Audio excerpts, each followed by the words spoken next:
guys, welcome back to my channel. Today I'm going to be talking about my NaNoWriMo Experience. Now, if you don't know what NaNoWriMo is, it is an event held every year where people come together to write a novel in a month.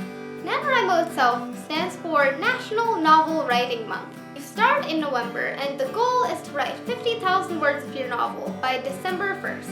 If you are a writer, or you want to be a writer, or you have something you want to write but you just can't find the motivation, I highly recommend you do it.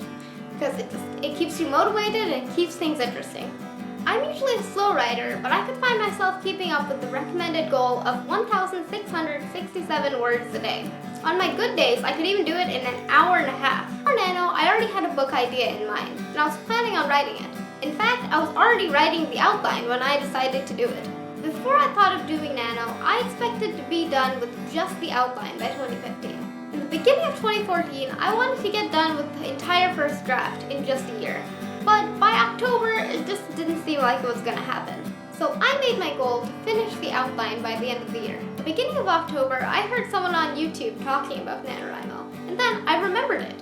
I'd heard about it before and I wanted to do it, but I didn't know when it was or any of the details. So I checked it out and I decided I would do it.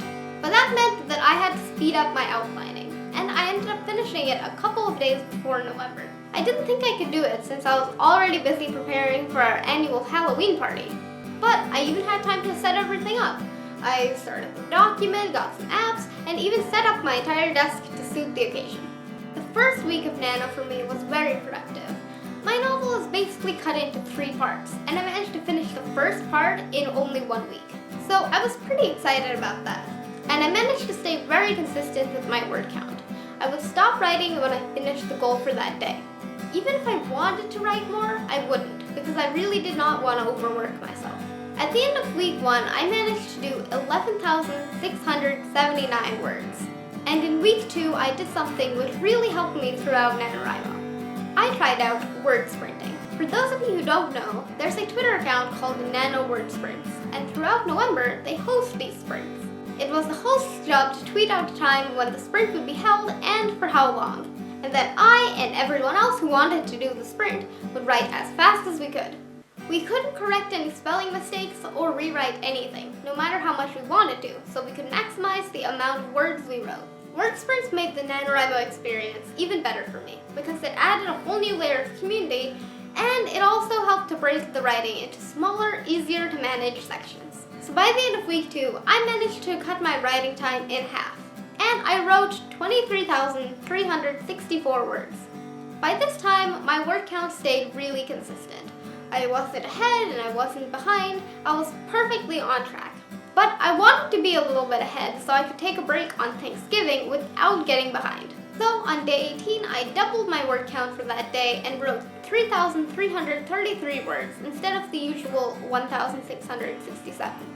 Throughout week 3, I kept writing extra words every day, so that by the time Thanksgiving rolled around, I actually had only 3,000 words left until I hit 50,000. So instead of taking the break I intended, on Thanksgiving I wrote over 3,000 words and I finished NaNoWriMo 3 days early.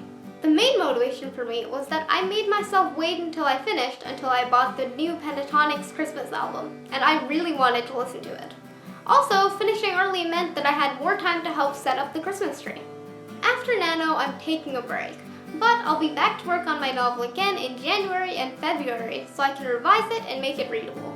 Since right now, it's filled with so many typos, it's a little embarrassing. And that's the end of this video. If you enjoyed it, make sure you push the thumbs up button, because you all know what happens if you don't push the thumbs up button. Yep, neither do I, but push it anyways.